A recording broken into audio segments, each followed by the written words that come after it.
대단히 반갑습니다. 벌써 1년을 마무리하는 시간이 되었습니다. 다 같이 먼저 참부모님의 말씀을 오늘은 회개와 새 출발이라는 주제로 말씀을 골랐습니다. 다 같이 분독하시겠습니다. 여러분도 잘 알지만 부모한테 잘못한 자식이 그 잘못된 것을 용서받기 위해서는 반드시 눈물이라는 것을 흘려야 돼요. 눈물이라는 것을 반드시 거치게 된다고요.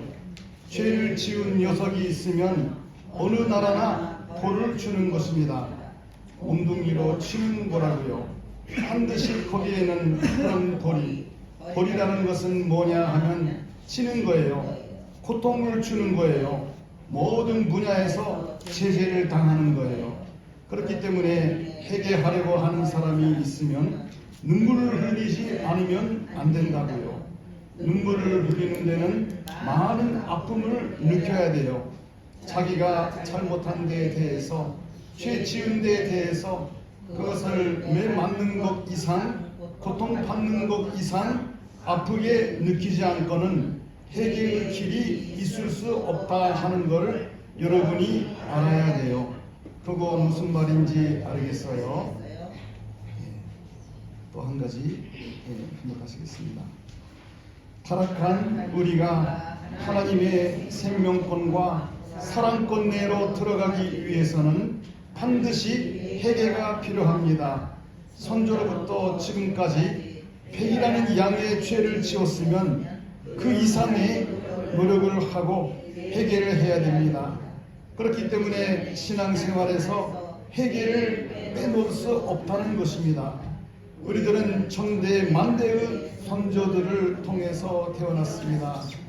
그 선조들이 선한 선조들이면 나는 자동적으로 하나님의 생명권에 좁할 수 있는 가까운 거리에 있는 것입니다. 그러나 악한 선조들이라면 하나님의 생명권과 먼 거리에 있는 것입니다. 먼 거리에 있는 사람이 하나님의 생명권과 인연을 맺으려면 선조들이 악하였던 모든 양을 넘어설 수 있는 회개의 기간이 절대 필요하다는 것입니다. 이것을 채우지 않고는 자기 이상의 생명력의 세계에 접촉할 수 없습니다. 그렇기 때문에 신앙길에는 반드시 회개의 눈물이 필요하다는 것을 여러분이 알아야 하겠습니다. 아주 사랑하는 식구님 여러분, 1년 동안 참으로 수고 많으셨습니다. 이제 3일간을 남겨놓고 다사다난했던 2024년 갑진년 청룡의 해라고 하는 한 해가 저물어가고 있습니다. 이 남은 기간에 금년에 금년을 잘 마무리하시고 책임을 다해서 승리하는 태망의 2025년을 준비하기 위해서 오늘 이 시간 회개와 새 출발이라는 제목으로 은혜를 나누고자 합니다. 사람은 누구나 하나님이 주신 선물을 한 가지씩 가지고 태어난다고 합니다. 그러나 그 선물이 무엇인지 잘 알지도 못하고 그냥 살아버리거나 노력을 게을리해서 그 선물을 받지 못하고 일생을 마치는 경우도 많다는 것입니다. 그렇게 살면 정말 안타까운 일이죠. 오늘은 먼저 어린 시절부터 자신이 하나님에게서 어떤 선물을 받았는지를 정확히 알고 평생을 살았던 한 인물을 소개해드리고자 합니다. 가난한 가정에 평범한 아이로 태어난 존 데이비슨 록펠러가 그 주인공입니다. 이름은 들으셨죠? 그는 돈을 소중하게 여길 줄 알았고 또 그것을 어떻게 불리느냐 하는 방법도 어느 누구보다도 빨리 터득했습니다. 그 과정을 통해서 그는 하나님이 자신에게 주신 선물이 무엇인지를 깨달았습니다. 그의 탤런트, 하늘에 주신 재능은 바로 돈을 버는 재주였습니다. 여러분도 그걸 원하시죠? 록펠러는 그런 귀한 선물을 주신 하나님께 늘 감사하는 마음을 가졌다고 합니다. 그것은 신앙심 깊은 그의 어머니의 가르침에 따른 것이기도 했습니다. 록펠러의 어머니는 어렸을 때 그 아들이 어렸을 때부터 가난한 집안이었습니다. 그러나 다음에 세 가지 약속을 그 아들에게 지키게 했다고 합니다. 무엇보다도 예배를 생명시하고 교회에 가면은 맨 앞자리에 앉아가지고 예배를 드리라. 앞자리에 앉으신 분들 복이 많으시겠습니다. 지금은 마이크가 있기 때문에 뒤에 계셔도 비슷한 은혜를 받으시리라 믿습니다. 두 번째가 11조 생활을 철저히 하라는 것이었습니다. 돈이 별로 없는 가난한 시절부터 그것을 어머니는 정말로 은혜를 받으셔가지고 지키게 하셨습니다. 세 번째로는 교회 일에 순종하고 목사님의 마음을 절대로 아프게 하면 안 된다. 그렇게 가르치셨다고 합니다. 이 세 가지를 깊이 검토를 해보니까요, 우리의 천일국의 헌법과도 통하는 세 가지가 있습니다.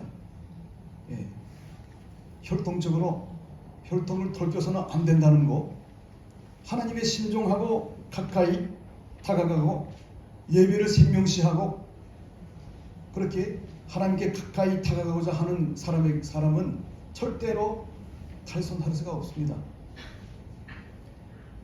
그리고 모든 만물들 자기를 중심 삼고 만물을 소위 공금을 쓰면 안 된다는 거. 우리는 공금이 어디까지라는 것을 배웠지 않습니까? 영계에서 옛날에 흔지님 대모님 시절에 많이 가르치셨습니다. 우리에 들어오는 수입의 10분의 1은 공금이다 라고 하셨습니다. 그래서 그거를 자기 마음대로 써버리거나 아껴서 일부만 내면은 그만큼 우리에게 돌아오는 은혜가 깎인다는 것입니다. 세 번째로 여기 교회의 일, 공적인 일을 우선시하고 또 목사님을 마음을 아프게 해서는 안 된다. 모심의 생활을 말하고 있는 겁니다. 공적인 입장에 선 사람들은 다 보입니다. 식구님들의 심령의 수준이 어느 정도인지, 공적인 것을 얼마나 우선시하면서 살아가고 있는지 그것을 보입니다. 그래서 언제나 중심 삼고 하나가 되고자 노력하는 삶. 교회장은 교구자님과 협회장님과 그리고 중심원 원장님과 하나가 되고자 늘 노력해야 됩니다. 거기에 모든 것을 다 고려해야 됩니다. 하여튼 이 록펠러의 어머니가 어린 그 아들에게 이 세 가지를 철저하게 지키게 했습니다. 록펠러는 평생 어머니와 그 했던 이 약속을 철저하게 지켰다고 합니다. 그래서 하나님이 주신 선물을 개발해 나갔습니다. 그는 어머니의 가르침에 따라서 어려울 때나 기쁠 때나 늘 기도를 잊지 않았다고 합니다. 살아있는 신앙을 했다는 거죠.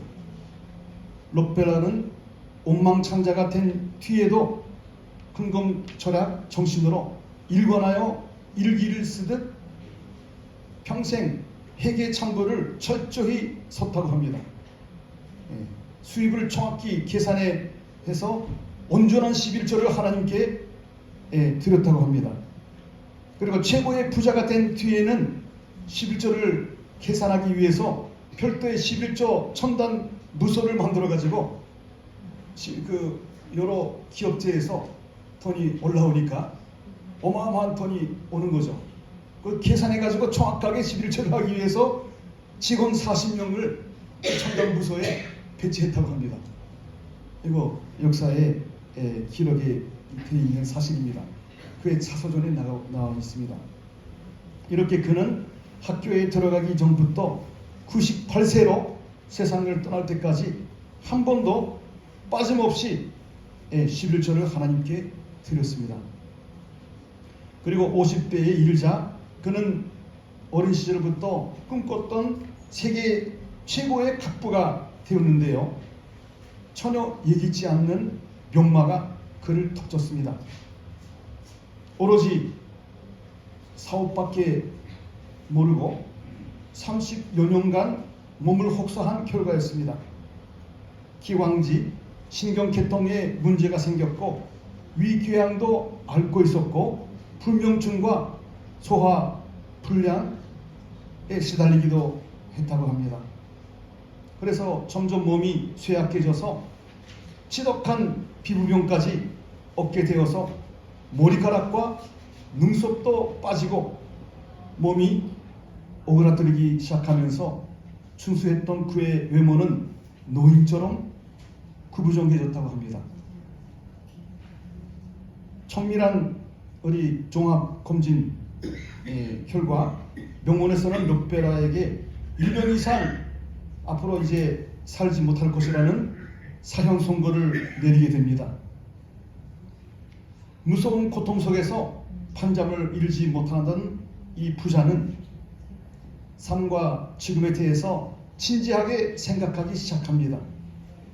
그는 자기 자신을 위해서 뛰어왔을 뿐 진정으로 하나님을 위하고 이웃을 위해서 신앙생활을 하지 않았던 것을 깨달았습니다. 나의 모습을 정확하게 진리의 그 표준 앞에 비교해 보니까 얼마나 예수님이 말씀하고 어긋나고 자기 위주로 돈만 벌기 위해서 살았구나 하는 것을 깨달아 가지고 회개하게 됩니다. 자기가 동기가 되어서 살았던 모든 것이 허무했구나 하는 것을 깨달아서 주변 사람들에게 눈을 돌리게 되어서 두 가지 일을 실존에 옮깁니다. 하나는 아무 때나 쉴 수 있는 사무실에 침대 의자를 놓은 것이었고요. 또 하나는 자기의 재산을 이제부터는 나누어야 되겠다. 남에게 기쁨을 주는 일을 해야 되겠다. 이 두 가지였다고 합니다. 최후의 검진을 위해서 휠체어를 타고 갈 때였습니다. 그는 병원 로비에 걸린 액자의 글귀, 성경 말씀입니다. 그거를 보게 되는데요. 주는 자가 받는 자보다 복이 있나니 하는 그 한 구절에 완전히 가슴에 와닿아가지고 그의 인생을 바꿔버립니다. 그 글을 보는 순간 마음의 깊은 곳에서부터 울림이 생기면서 눈물이 쏟아졌습니다. 그러고 나니까 선한 기운이 온몸을 감쌌고 그는 눈을 지그시 감고 생각에 잠겼습니다. 잠시 후에 주변에서 시끄럽게 탁두는 소리가 들려왔습니다. 명언이니까요. 정신을 차리고 바라보니 어떤 사람이 입원비 문제로 탁드는 사람들이 보였습니다. 병원 측에서는 병원비를 내지 않으면 입원이 안 된다고 하고요. 환자 어머니는 제발 입원시켜 달라고 울면서 사정하고 있었습니다. 그때 록펠러는 꼭 자기 비서를 시켜가지고 병원비를 지불하게 했고 누가 지불했는지도 모르게 그렇게 도와줬습니다. 그러다가 며칠 후에 록펠러가 은밀히 도와줬던 그 소녀가 기적적으로 회복해가는 모습을 보았습니다. 그 모습을 조용히 지켜보면서 대단히 기뻐했습니다.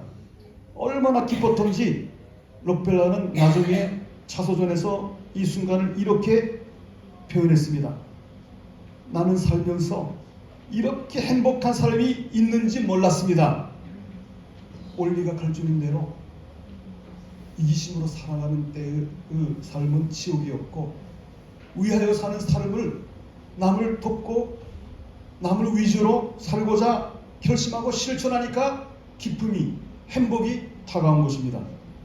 그 이후 그는 완전히 새 사람이 되어서 어마어마한 그가 벌어놓은 돈을, 돈 버는 일보다도 그 엄청난 재산을 자선과 기부에 쓰는 일에 더 시간을 투자하기 시작합니다. 그의 막대한 재산으로 가난한 사람들과 불쌍한 사람들을 돕기 시작해서, 그러면서 하나님에게 자신의 건강을 돌려달라고 간절히 기도했습니다. 그러자 내면에서부터의 진정한 기쁨이 올라오니까요, 그 기도에 대한 응답이 왔습니다. 그는 이전에 건강한 몸을 되찾아갔습니다. 그동안 자신이 오로지 세계 최고의 회사를 만들기 위한 현세적인 목표만 가지고 앞만 보면서 달려왔다는 것을 진정으로 회개했던 것입니다. 나중에 록펠러는 자신의 인생을 이렇게 회고했습니다. 나의 인생의 전반기 55년간은 쫓기며 살았지만 후반기 43년간은 행복하게 살았습니다. 이기심으로 살았던 55년과 이타심으로 위하여 살았던 43년간은 완전히 지옥과 천국과 같이 그렇게 차이가 났던 것입니다. 그래서 록펠러는 록펠러 의학연구소도 만들었고, 록펠러 재단을 만들어 가지고 시카고 대학교라고 하면은 아이비리그에서도 아주 명문 대학입니다. 그 시카고 대학교를 비롯해서 12개의 종합대학교하고 12개의 단과대학교, 대학교만으로도 24개를 세웠습니다. 그리고 놀랍게도 교회를 몇 개 세웠을 것 같습니까? 록펠러가 세운 교회가 4,928개입니다. 5,000개나 교회를 세웠습니다. 어마어마한 실적이죠. 사랑의 실적입니다. 그렇게 선한 일을 위해서 사회에 바쳤고, 그 중에 시카고 대학교 설립 이래 100년 동안 그 대학교에서 70여 명의 노벨상 수상자를 배출했습니다. 이것만 보더라도 미국 사회에 미친 그의 영향력을 짐작할 수가 있습니다. 과연 나의 인생에 있어서 이렇게 선한 일을 할 수 있을까? 지금까지 살아온 인생을 우리도 되돌아봐야 되겠습니다. 현재 미국 최고의 갑부로 알려진 빌 게이츠가 가진 재산보다도 그가 그 당시에 가졌던 재산을 형제의 가치로 환산하였을 때의 3배나 록펠러가 더 많다고 합니다. 분명히 하늘이 축복하신 것이죠. 그래서 그는 11조의 비밀을 일찍이 깨닫고 실천한 사람 중에 대표적인 인물이 되었습니다. 그의 자서전 저도 가지고 있습니다. 11조의 비밀을 안 갑부 그런 제목으로, 그렇게 가난한 시절부터 그렇게 살아왔으니까 하늘이 축복하실 수가 없는 거죠. 뿌린 대로 거둔다고 하신 성경 말씀을 실체로 실천함으로써 진정으로 남을 위해서 베풀어주는 그 가치와 결과에 대해서 그의 인생을 통해서 보여준 역사적인 산 증인이 되었습니다. 2000년 전에 예수님이 공생애를 출판하면서 먼저 40일간 광야에서 고행의 길을 걸어갔습니다. 예수님의 이 40일 기간은 회개의 기간이었습니다. 하나님의 나라를 이 땅 위에 이루라고 소명을 받고 오신 메시아이셨음에도 불구하고 30년 동안 아무 일도 못하고 핍박과 몰이해와 심지어는 불신으로 인한 십자가의 처형까지 당하셨지 않습니까? 일개의 비극으로서 지내온 생활에 대한 회개의 기간이었다고 합니다. 예수님이 40일 고행을 끝내고 세상으로 나와서 처음 외친 소리가 뭐였습니까? 회개하라, 천국이 가까웠느니라 였습니다. 천국이 바로 천일국입니다. 우리가 말하는 천국, 천주평화통일국입니다. 우리는 그 시대로 이미 돌입해버렸는데요, 아직까지 그 시대에 못 따라가고 있는 나 자신이 아닐까라고 생각을 합니다.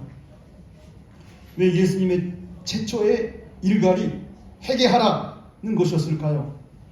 천국의 시련은 나 자신의 내면 세계에서부터 먼저 이루어지기 때문에 그렇습니다. 천국을 이루는데 문화적 편협 혹은 영적 묘사도 중요합니다. 그러나 천국을 이루기 위해서는 먼저 인간의 정신세계의 편협이 있어야 합니다. 그래서 예수님은 천국은 네 마음속에 있느니라고 말씀하신 것입니다. 참부모님도 천국 공소를 위해서 눈물을 흘리고 회개해야 되겠습니다. 천국을 건설하기 위한 방법은 그 방법밖에 없습니다 라고 하셨습니다. 하나님의 나라의 건설은 먼저 지금까지 하늘 앞에 불효했던 모든 것을 눈물로서 회개하는 자리에서부터 시작된다는 사실입니다. 우리는 이미 2013년에 기용조를 통해서 천일국이라는 하나님의 나라를 창건하였습니다. 천국이 가까웠다는 것이 아니라 이미 천국은 도래하였으나 우리가 하나님을 중심한 이 새 시대에 못 따라가고 있을 뿐입니다. 따라서 이 시대에 우리를 향해서 회개하라고 외치시는 하나님의 음성을 들을 수 있어야 합니다. 회개의 다른 표현에는 회심이라는 단어가 있죠. 토라로 해자와 마음 심자, 그리고 또 하나의 회심이라는 그 한자가 니우치를 해자와 마음 심자, 이 두 가지 회심이라는 단어가 있습니다. 첫 번째 회심은 마음을 덜기는 것이고, 두 번째 회심은 잘못을 뉘우치는 것입니다. 회개란 일시적인 마음의 변화를 의미하는 것이 아니고 마음과 몸을 중심한 우리의 생활 전체를 돌이키는 것입니다. 본연의 모습으로요. 그리고 나의 죄와 타락성을 인정해야 됩니다. 나의 죄가 무엇인지도 모르고 인정하지도 않는 사람이 얼마나 많습니까? 원리를 모르니까 진리의 척도대로 우리가 죄야 되는데 원리도 애매하니까 스스로가 심판 못 받습니다. 심판 받아야 돼요. 신랄하게 비판하라, 아버님 말씀입니다. 나 자신은. 그런데 남은 절대로 비판하면 안 된다. 이것이 하늘의 말씀입니다. 어려움이 있으면 전적으로 나의 책임으로, 그것이 참 사랑의 소유자요 인격자라고 가르쳐 주시고 우리에게 보여주셨습니다. 그래서 회개는 잘못을 뉘우치는 것으로부터 시작해야 됩니다. 지난날의 죄를 뉘우치고 선한 백성이 되어야 하나님의 나라, 천일국의 백성이 될 수가 있다는 것입니다. 우리의 가장 큰 죄는 말씀을 모른다는 것, 그리고 말씀을 아는데 머리로만 알아가지고, 말씀의 핵심은 심정과 사랑인데 심정과 사랑의 논리를 무시해가지고 말하고 행동하면 그것 자체가 죄가 됩니다. 심판받아요. 참 부모님은 탄대에 우리가 같은 시대에 그토록 어느 누구보다도 간절하게 모든 목숨을 바쳐서 그렇게 뜨겁게 사셨는데 과연 나는 어땠을까? 그거를 깊이 생각할 때가 바로 연말 연세가 되리라 믿습니다.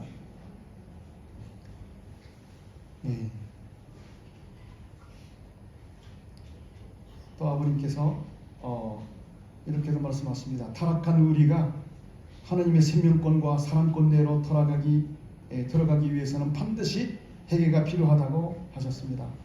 손주로부터 지금까지 팩이라는 양의 죄를 지었으면 그 이상의 노력을 하고 회개를 해야 된다. 아까 분독하셨던 말씀입니다.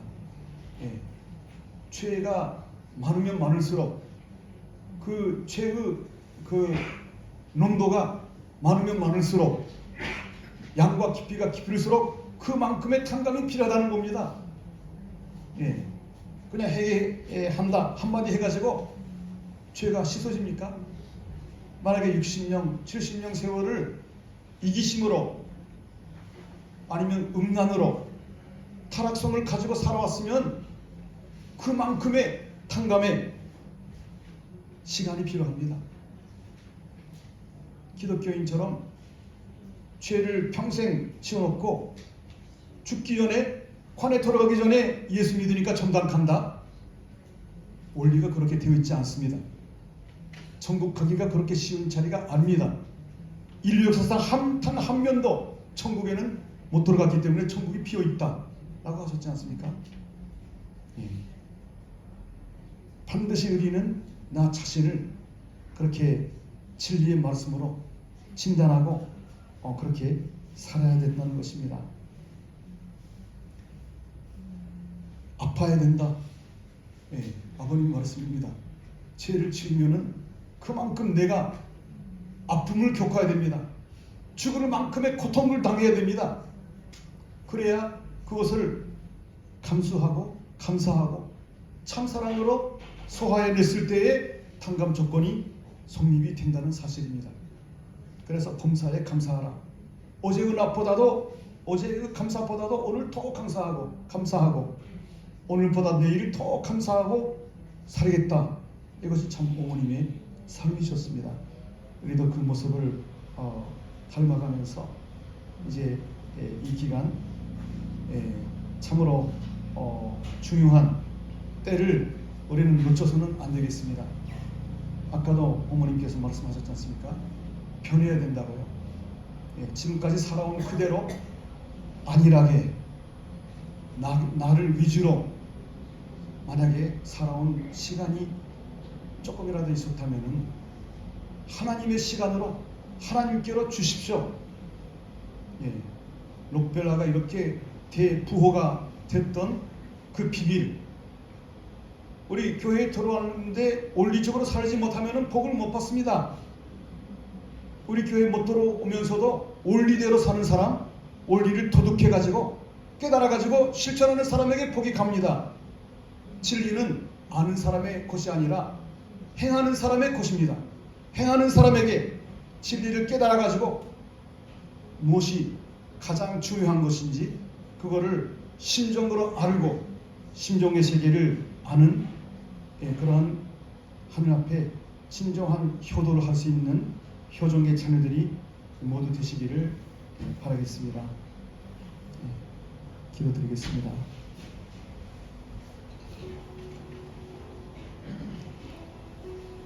참 사랑의 하늘 부모님, 이 땅 위에 오셔서 아무도 알지 못하는 가운데서 홀로 이 뜻길을 개척하시며 수많은 제자들을 쫓아도 참 부모님을 못 따라갔사옵니다. 그토록 온 인류의 모든 죄악의 역사를 한 몸에 짊어지시고 대신해서 탕감 조건을 세우는 삶을 지금도 살아가고 계시는 천상천하의 천지인 참부모님, 당신 앞에 저희들은 고개를 들 수 없는 죄인임을 고백하옵나이다. 이제 저희들이 내년 새해를 맞이하기 전에 나 자신의 내면 세계를 깊이 돌아보고 원리의 천륜의 진리 앞에 얼마나 합당한 삶을 살았는지, 신정과 참사랑의 놀이 앞에 얼마나 합당하게 살았는지 스스로를 진단하게 허락하여 주시옵시고, 진정으로 그 기준에 미달했던 나 자신임을 인정하고 진정한 회개와 진정한 새 출발을 할 수 있는 이 귀한 시간들을 되게 허락하여 주실 것을 간절히 바라옵고 원하옵나이다. 특별히 첫병 가정교회에 인용되신 모든 당신의 아들 딸들을 긍휼의 사랑으로 품어주시사 이제 금년에 당신이 보시기에 나에게 참사랑의 도리로 볼 때에 몇 점을 받을 수가 있나이까. 참으로 너무나도 참 부모님을 생각할 때에 부족하고 죄 많고 타락성 가득한 나 자신임을 고백하오며 이제는 참의 실체가 되어 순백과 순금의 모습으로 살아가기를 간절히 바라옵고 원하옵나이다. 이 세상은 혼탁하고 또 남북의 이 비참한 분단된 사실 속에서 남남 갈등 속에서 호덕이고 있사옵니다. 도대체 어디에 이 구분에 처한 국난에 처한 우리나라를 살릴 수 있는 천륜의 진리가 어디에 있사옵니까? 저희들은 먼저 그 말씀을 값없이 받았사옵나이다.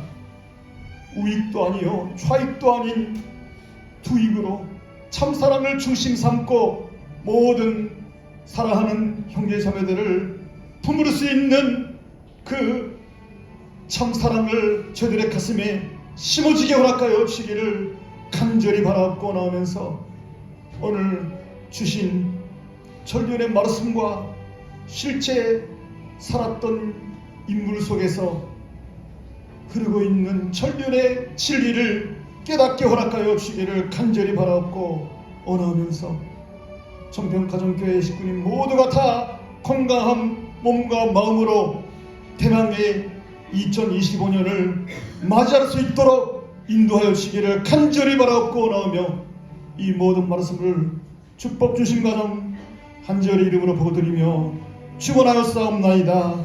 아주